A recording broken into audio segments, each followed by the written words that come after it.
When I started writing fantasy 25 years ago, everyone told me to avoid the chosen one trope. It's dead, they said. Overused. Yet here we are, decades later, still finding new and compelling chosen one stories that captivate readers. The truth is, tropes aren't like fashion trends. They don't die. They grow with us. So let me show you 7 tropes people keep trying to bury and why they are more alive than ever. Consider the first time someone trusted you with something big. Maybe it was watching your little sister or handling an important project at work. Remember that mix of pride and panic? Now imagine that feeling multiplied by 1,000.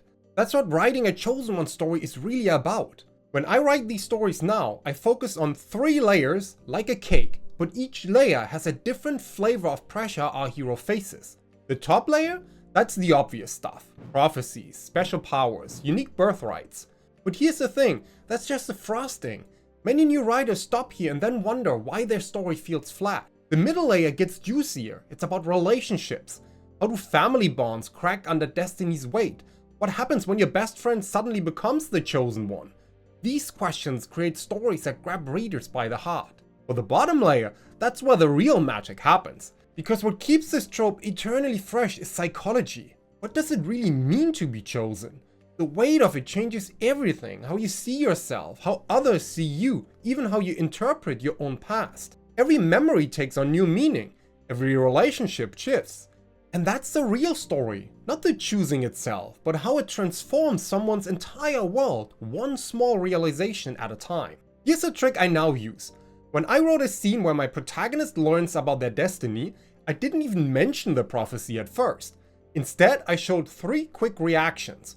First, a flash of pride, finally understanding why they've always felt different. Then, immediate shame, because doesn't that pride prove they are not worthy?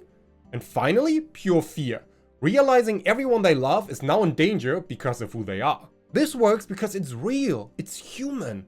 Look at modern fantasy. Rebecca Yarros's Fourth Wing isn't just about being chosen, it's about being chosen for something you desperately try to avoid. That hits different, doesn't it? Or take Patrick Rothfuss's Name of the Wind. It flips everything by asking, is someone chosen by destiny, or do they become chosen by the stories they tell about themselves? The chosen one trope stays powerful because it's about something we all face, the weight of other people's expectations, whether they come from destiny or just our daily lives. Every writer brings their own experience of pressure and responsibility to the table, creating endless new angles. But let's be honest, no one should face that kind of pressure alone. And that brings us to another trope people keep trying to kill, even though it refuses to die. Think of someone who changed your life. A teacher who believed in you before you believed in yourself. A friend who pushed you to be better. Here's what nobody told me when I started writing mentor characters. They are not actually about wisdom at all. They are about the delicate dance between experience and innocence, between holding on too tight and letting go too soon. 20 years ago, I used to write perfect mentors, all-knowing guides with answers for everything. Know what I learned? Perfect mentors make boring stories. Let me show you what works instead. Different cultures see mentorship in fascinating ways. Some believe mentors should keep emotional distance. Others treat them like second parents. Some think mentorship lasts a lifetime, while others see it as a bridge to independence. Each approach opens up new story possibilities. Here's my approach to writing mentors nowadays. I make them walking contradictions. A brilliant teacher who's completely lost in their personal life. A powerful guide haunted by past failures. Someone trying to prevent their student from repeating their mistakes. Or a mentor learning just as much as they teach. See what I mean? The best mentor characters aren't finished with their own journey. They're still wrestling with doubts, still making mistakes, still figuring things out. That's what makes them real. Great mentor characters often fail their students in some crucial way. Not because they're bad mentors, but because they're beautifully, messily human. And this opens up endless storytelling possibilities. Mentors teaching what they haven't mastered themselves. Students surpassing their teachers in unexpected ways. Guidance coming from the last person you'd expect. Or the heartbreak of watching a student make mistakes you cannot prevent. These possibilities cut to the heart of what makes mentor relationships fascinating. They're never just about passing on knowledge. They're about 2 people growing in unexpected ways, each changing the other story forever. That's what keeps readers invested. Not the wisdom being shared, the human connection being forged through that sharing. But sometimes, the most powerful growth happens when there is no one to guide us. Which leads us to our next trope, one that's not what you think it is. Let me tell you about one of my biggest early writing mistakes. I once swore I'd never write a damsel in distress story. Too old-fashioned, I thought. Too simple. Then something happened that changed my mind. I found myself in a situation where all my choices were taken away. Not by a dragon or an evil wizard, just life. And you know what? That experience taught me what this trope is really about. When someone says damsel in distress, you probably picture a helpless princess in a tower.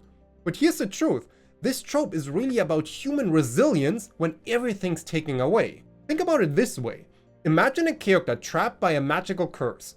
Instead of waiting around to be rescued, they start studying how the curse works. They can't break free, but they can learn its rules and its limits. By the time help arrives, they know more about the magic than their captors themselves. This simple shift in perspective changes everything. It's about finding strength in impossible situations. Your character might be locked in a tower, but what if they use that time to make allies with the castle staff? Maybe they are held captive by a dragon, but end up learning secrets about dragonkind that change everything. Here are some ways I love seeing this trope turned on its head. The captured character becomes more powerful because of their captivity. The person coming to the rescue discovers the damsel has already solved the real problem. The physical rescue happens early, but dealing with the experience becomes the real story. Or the captured character chooses to stay because they've discovered something important. The real power of this trope lies in how it reveals strength through vulnerability. When characters lose everything except their will to choose, we discover what truly matters to them. And sometimes, that discovery leads to the most interesting question of all. What happens when someone gains too much power? Which brings us to the character type everyone loves to hate, even though they are more relevant than ever. Have you ever met someone who let power go to their head? Maybe it was a new manager at work, or that friend who got a tiny bit of authority and completely changed. Now imagine that person could enslave an entire kingdom through magic. Now here's what 25 years of writing villains has taught me. Many Dark Lords aren't about evil, they are about how power changes people. And trust me, that's often way scarier. When I analyzed what makes Dark Lords compelling, I found 3 layers, like looking through 3 different lenses. First lens, the obvious stuff.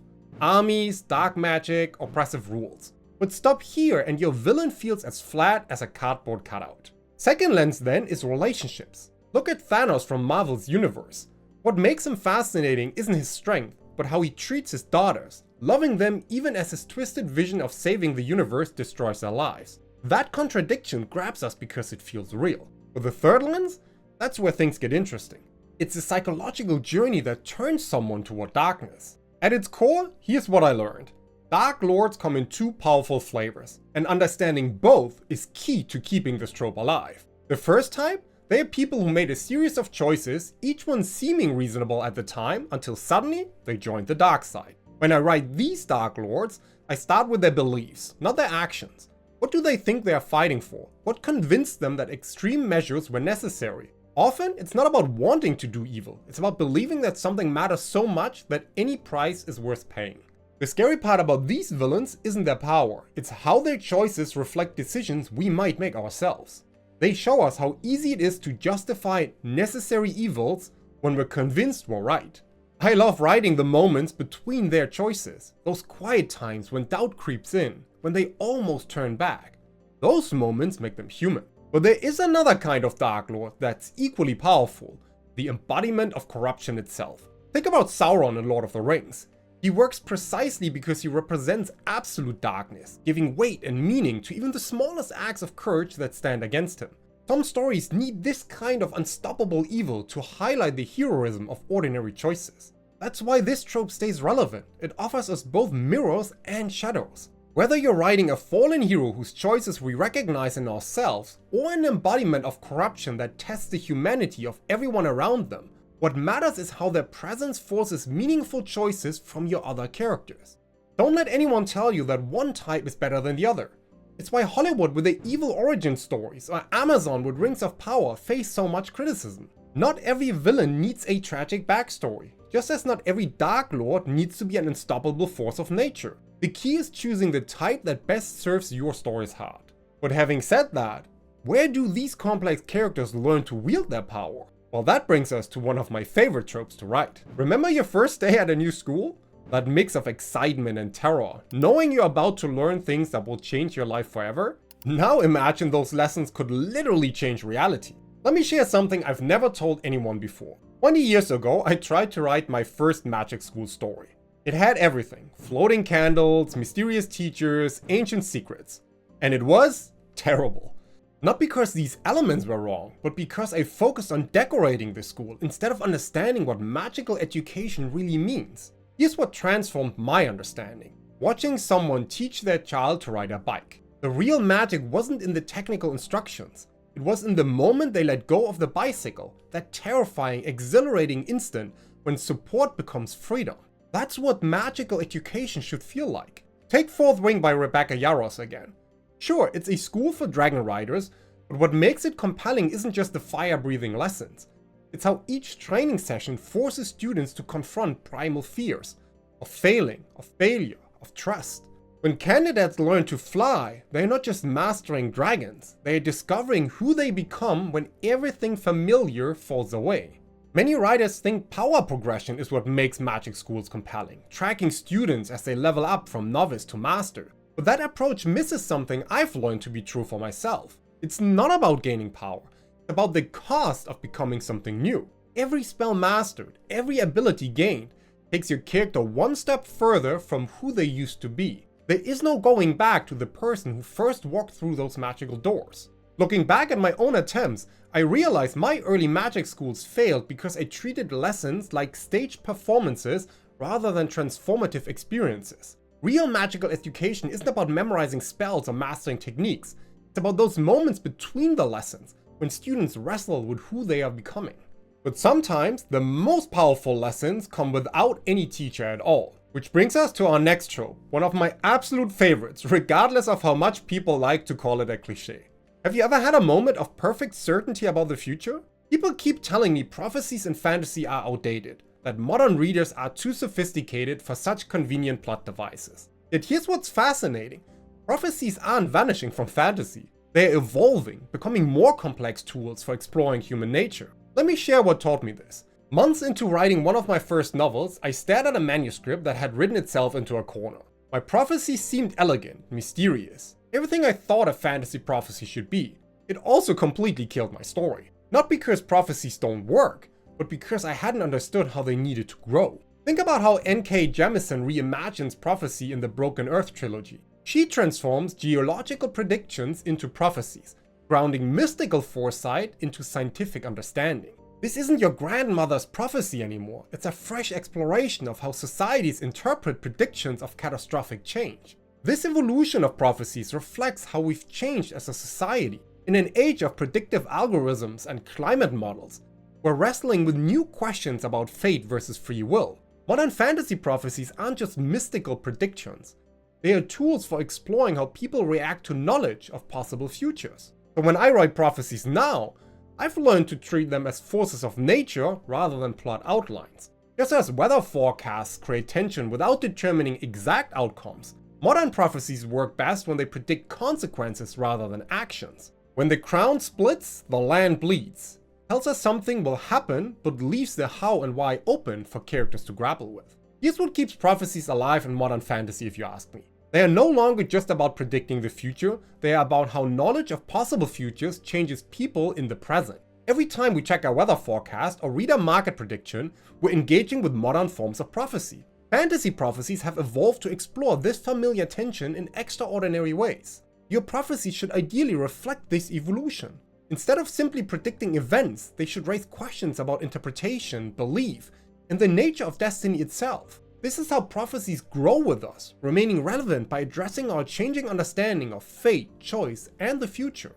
Want more guidance on how to achieve this? Then join over 600 fantasy writers who get weekly tips, tools, and insights to finish their novels. Links in the description below.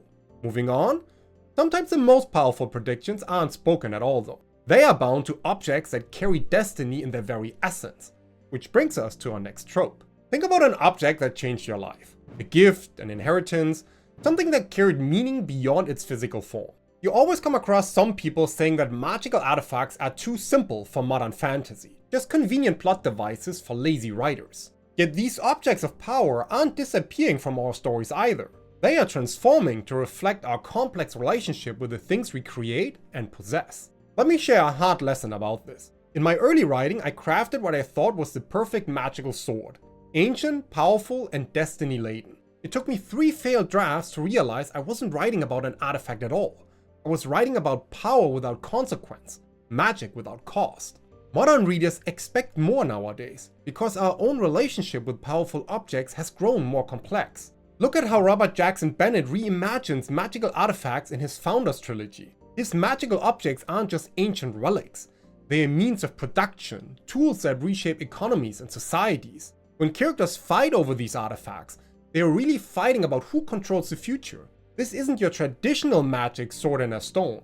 It's a reflection of how technology and power intersect in our own world. The evolution of magical artifacts mirrors our changing relationship with technology. In an age where phones hold our memories and algorithms shape our choices, we're wrestling with new questions about objects that transform their users. Modern fantasy artifacts don't have to be just tools anymore. They can explore how powerful objects change those who possess them. When I write magical artifacts now, I've learned to treat them as relationships rather than plot devices.